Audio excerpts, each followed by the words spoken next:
Eh bien, la famille, concernant les événements qui ont eu lieu à Nayo, le jour des élections, le samedi 25 octobre, on voit les activistes de l'opposition sur les réseaux, dans leurs vidéos, sur leurs différents panels.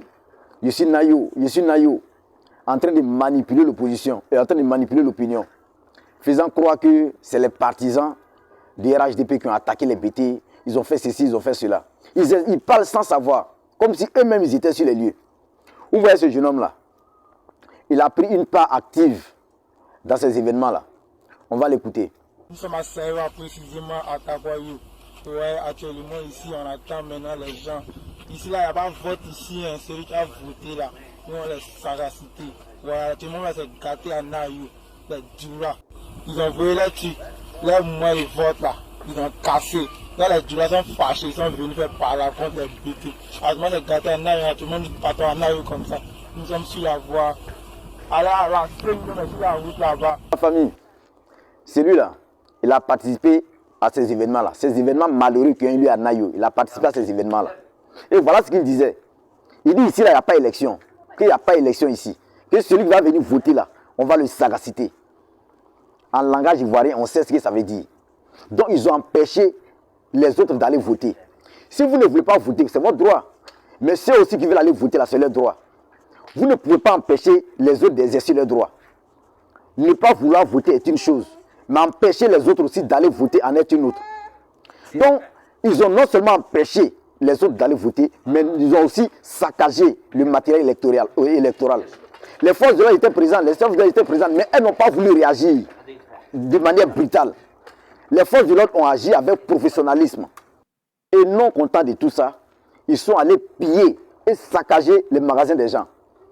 Ces magasins qui appartiennent pour la plupart à des populations allogènes, c'est-à-dire les étrangers, les Maliens, les Burkinabés et autres. Mais vous avez empêché les gens d'aller voter, vous venez encore saccager, piller encore les magasins, mais ils ne vont pas se laisser faire. Voilà ce qui a occasionné ces violences, occasionnant même des morts. Voilà ce qui s'est passé à Nayo. Donc c'est les partisans de cette opposition radicale là, qui a occasionné tout ça. Et je vous l'ai dit, je vous l'ai dit, je vous l'ai dit encore. Tous les commanditaires de ces actes-là, tous les commanditaires de ces événements-là seront traqués et ils vont répondre de leurs actes. Ils répondront de leurs actes. Ceux qui sont cachés à l'extérieur du pays, sont cachés derrière leur caméra, à inciter les gens à sortir, à faire ça, à faire celui. Mais ils vont répondre de leurs actes. Mais cette plucherie, jusqu'à présent, elle est dans cette démarche-là encore. Elle a fait une vidéo récente disant que allez brûler tout, faites tout. Mais elle, là, j'espère qu'elle va rester là-bas indéfiniment.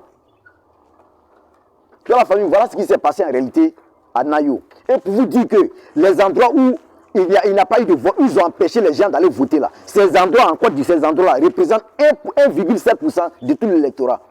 1,7% de tout l'électorat, les endroits où il n'y a pas eu de vote. Ça, cela ne peut pas empêcher la sincérité du vote. Dans un mot, la majorité des Ivoiriens ont voté. Les Ivoiriens ont voté dans leur majorité. Donc, ils disent que ce n'est pas élection, c'est quoi? C'est la honte qui leur fait dire ça. Ceux qui disent que c'est pas élection, c'est la honte qui leur fait dire ça.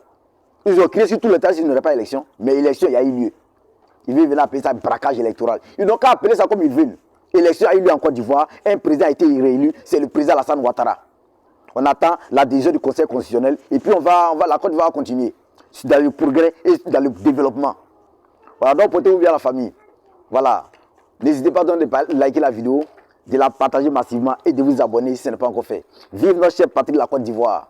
Vive le RHDP jusqu'en 2050. Et vive le président Ado, le Nangama, l'incontournable, le président Jaguar, le président le plus rapide.